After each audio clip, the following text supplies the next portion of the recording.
Hello, BookTube, and welcome back to another Irish Stew video where I talk about all sorts of things that are on my mind and obsessing a terminally online 20-something guy.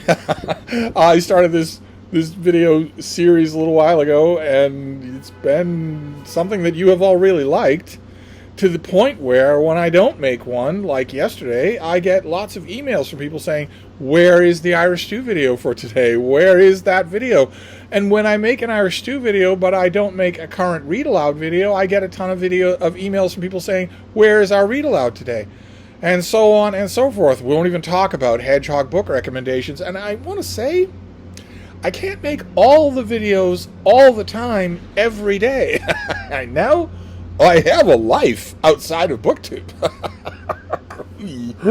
But I thought we'd do an Irish Stew video for today. It's a beautiful, hot, muggy day. It feels more like July than it does early October, that's for sure. And I'm soaking it up because it's all going to end.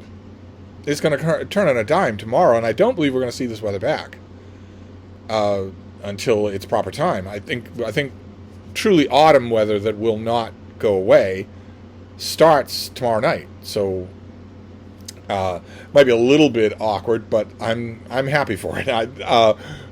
So we will once again break down this Irish Stew video in terms of categories. We'll start with the world, then we'll move on to the United States of America, my own country, then we'll move on to broader YouTube, then BookTube, and then finally we will culminate with me. And when we start with the world, of course, the world, this is Tuesday, October 7th, and that means that this is the 2-year anniversary of the savage attack by Hamas on Israel on October 7th. It's a linchpin date. Of course, it's a linchpin date. There are still hostages who are being kept and who may still be alive. 2 years of their lives is spent in what has to be brutal captivity, and yet they might still be alive. And the 2-year anniversary is naturally an occasion for people to reflect on the whole of that subject. Not just what happened that day, but what has happened in the 2-year aftermath. It's a natural time to sit back and reflect. And the reflections are horrifying. The reflections are not good at all. Leaving aside here any of the self-serving lying and manipulating that the Trump administration had done, or has done, or is still doing. Just talking about Israel. This has polarized the world in a way that nothing Israel had done in decades before has done.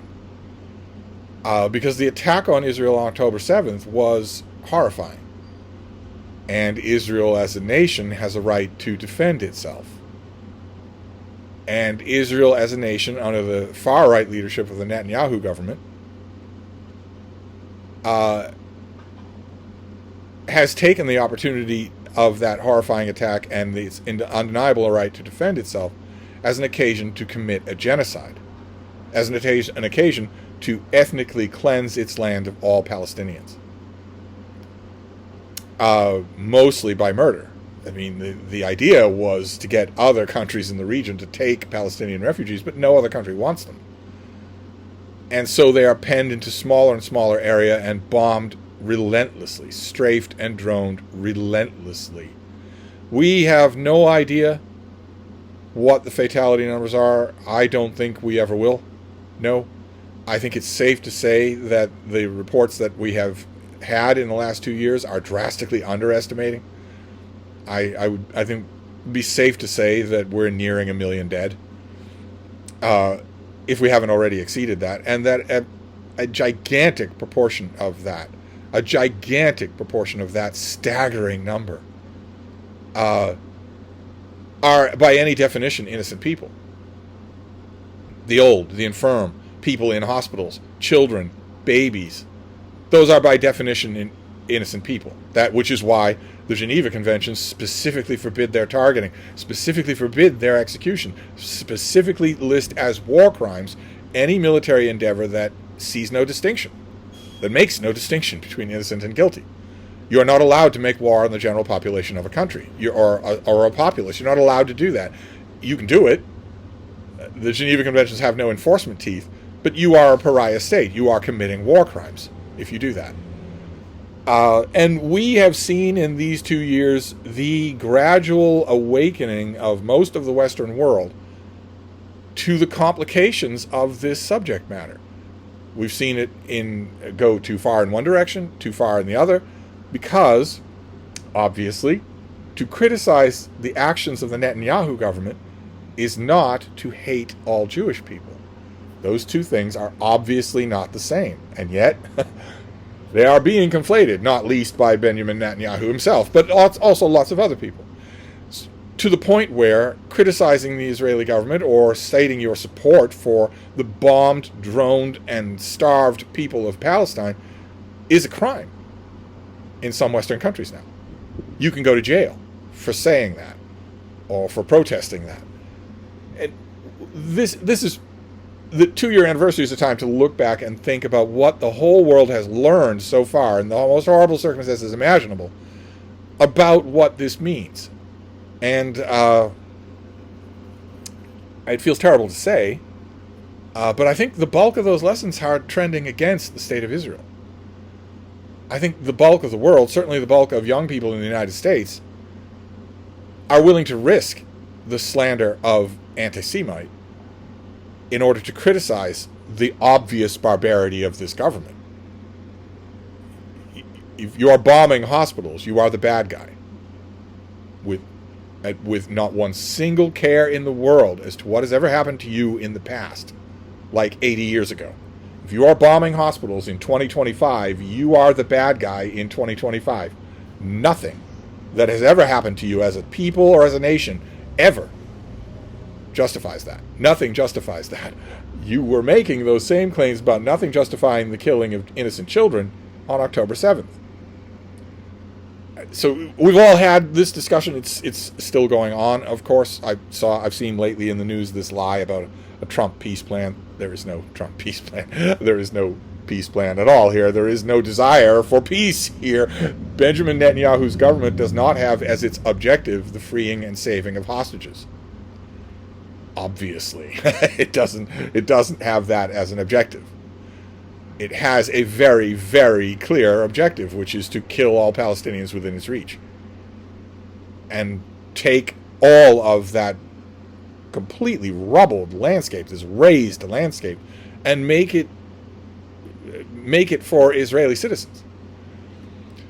So, I don't know, since this is still an ongoing thing, since hundreds of people are killed or starved to death every day, it doesn't feel like it has quite the static position of an occasion for reflection. But I have been reflecting anyway. I'm sure a lot of people have. I'm reading a lot of insufferable think pieces, but that's the nature of anniversaries. So that's the world. Is about as grim a thing as it gets. The 2-year anniversary of the October 7th attacks. And then we can move on to the U.S., which is also grim. Which is that Texas fascist governor, who was never going to leave office any more than the fascist governor of Florida is ever going to leave office. Keep in mind, I said to you 6 years ago, the way you will know that I am right on the subject of what has happened in the United States is if Florida's fascist governor, Ron DeSantis, ever involuntarily leaves his job. And I was flooded with emails and comments saying, well, of course he will. He's term limited and he could get elected out of office. In both those cases, he would be leaving involuntarily. And I said, if that doesn't happen, then you know that I'm right. Ron DeSantis is crazy, and he is vicious with the hatred brain rot of MAGA. The Texas governor is even worse. And he has sent troops, Texas troops, to Illinois, to Chicago, and they will be deploying this week to kill people, to shoot people with rubber bullets. But if you shoot somebody with a rubber bullet from 100 yards away in the head, they're going to die. To tear gas civilians who are protesting. Just protesting is covered by the First Amendment. You cannot tear gas people who are protesting, but they'll do it anyway, and no one will stop them. That is going to happen, and this is a further continuation. of the Trump regime's determination to spark an outrage, an uprising, so that Trump can invoke the Insurrection Act. Now, he's made it pretty clear from the few coherent remarks that he has made in the last 5 days that he's going to do that anyway. He's going to invoke the Insurrection Act anyway. Which is, for those of you who aren't up on your American politics, would allow him to put troops on every street. Every non-MAGA street. It's an open door. It is certainly going to happen, and this is just a further thing along those lines. Chicago is already in the news because agents, I've seen news reports inaccurately say they were ICE agents, hovered a Black Hawk helicopter over a Chicago apartment building and rappelled off it in the dead of night to roust and arrest every single person, zip-tying little children. There's no proof whatsoever that that was ICE. There's no proof. There's no indication whatsoever of who those people were. They, of course, had no legal justification to do it. The mayor of Chicago, the governor of Illinois, all the people, everyone has said, this is all illegal. This is all a crime. Were there ever going to be a change in government in the United States, back to democracy, back to accountability, everyone involved with this would stand trial. Now, that change isn't going to happen. But if that ever were to happen, these are war crimes. Not war crimes. These are crimes. These are illegal. Not to mention unconstitutional. These are illegal. Everything that those people rappelling from that helicopter, whoever the hell they were, everything they did was illegal. And everyone's pointing that out. It almost feels like some portions of the American public who are not MAGA, there are about 110 million people in America who are not MAGA. And it almost feels like some of them are finally reaching the tipping point where they see that this is the future. The Trump administration is less than a year old. And these military raids are happening everywhere. And the people who are being taken, there's no accountability whatsoever. There's no legal justification for it. And they are gone. They're not coming back. They're not showing up somewhere and saying, gee, this is awful. They're going to concentration camps where they are killed. This is 1930s Germany, where if you are a comfortable, white, lower middle class American citizen and you're thinking, it's happening to somebody else over there, and probably most of the stories about what's happening to them once they go into custody of these totally masked men in these unmarked vans with no legal justification, no bags, no warrants, probably a lot of the stories of what's happening to them when that happens are probably exaggerated. I don't know. I've got to get the kids to school, so I can compartmentalize that. I hear stories, of course. I hear stories. Everybody hears stories, but I don't know how much of it's true, so it seems that is 110 million people in this country, and it seems like the more you have people rappelling from helicopters against people living here, against ordinary people and children, the more that happens, the more of those 110 people are starting to reach a tipping point where they say, oh, wait, this is actually real. None of those people, that could happen to me. And maybe some of those 110 million people are saying, okay, that is going to happen to me. It's not that it can, it is going to happen to me. Certainly, if the indications of how many people are starting to apply for asylum or work visas elsewhere in other countries is any indication, Americans, the third of this country that isn't Nazi, is waking up to that fact, to the fact that I've been telling you for 8 years, which is that you should be leaving this country. You should realize your assets, borrow as much money as you can, get every paperwork in order. The paperwork takes so much time, and then leave. And don't plan on ever coming back. Don't leave your house boarded up. Say goodbye to it. I know I keep saying I'm not going to harp on that, but that is the U.S. news, is troops rappelling from a helicopter onto an apartment of sleeping people who work all day. So that's the U.S. Then we move on. Let's move on to happier stuff. Let's move on to broader YouTube. And in broader YouTube, a lot of the tech channels that I follow have been commenting on the appearance of 3 new Kindle Scribes. Kindle had an event drop. They had an event announcement, a product announcement event, where a lot of the people who follow this sort of tech have been saying, well, they'll revamp a couple of their devices and that'll be that. Instead, they brought out 3 new Kindle Scribes. The Scribe is the larger Kindle. It's black and white screen. They have e-ink. They have a stylus that you can buy. You can write and draw on them. And I've been watching a lot of channels. It's brand new, so a lot of the tech channels that I watch have not actually had a chance to get these things and use them. They have only their experience to go off so that they can comment on them. And one of those channels is, oh God, I never say his name correct. His first name is Chalid, and his last name is Raqami. I'll leave a link to his channel down below. He's one of my favorite tech channels. He's maybe not least because he's a diehard Trek fan, and he's really good. He did not have access to these devices yet, but he's really good at talking about tech. And a perfect example. He is a perfect example of what I talk about all the time on this channel about how ridiculous subscriber counts are. How utterly ridiculous they are. How unindicative they are of anything important. Because his channel is fantastic. I will leave a link to it. You should go and watch it. Subscribe to his channel. You'll see what I mean. It's smooth. It's conversational. It's incredibly informative. It's incredibly professional looking. And he has like 1,000 subscribers more than I do, when he should have 100,000 subscribers more than I do. This is time for a commercial break.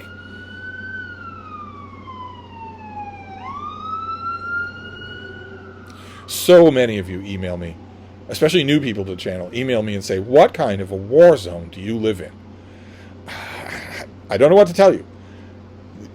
Ask anybody who has been here as a guest. The place is mostly churchyard quiet, except when I'm filming. But anyway, Chalid Raqami, I have no idea how to say his name. He has like 1,000 subscribers more than I do, and that's ridiculous. You look at his channel and you will see what I mean.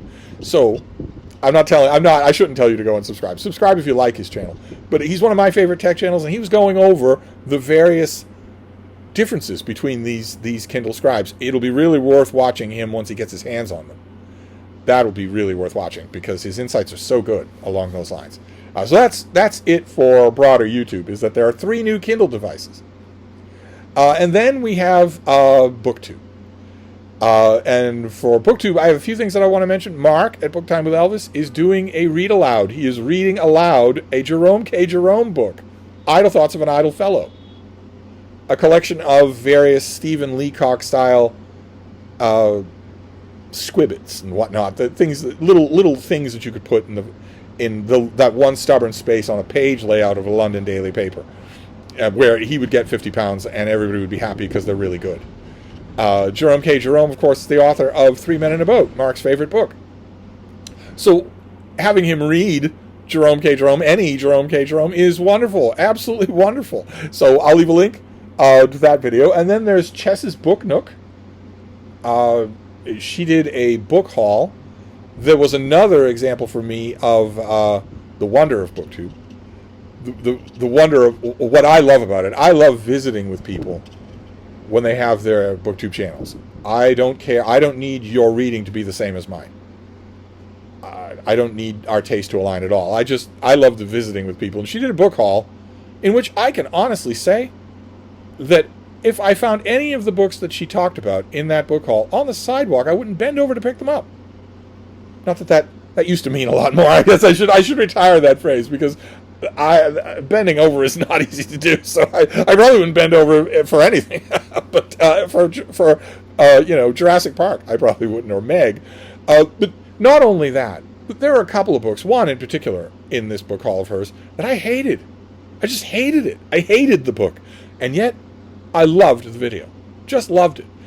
Now, sometimes I say that. I say, well, this person doesn't have any, they don't not like any of the same things that I like, but their video, when they're hearing them talk about a book, maybe sort of changed my mind.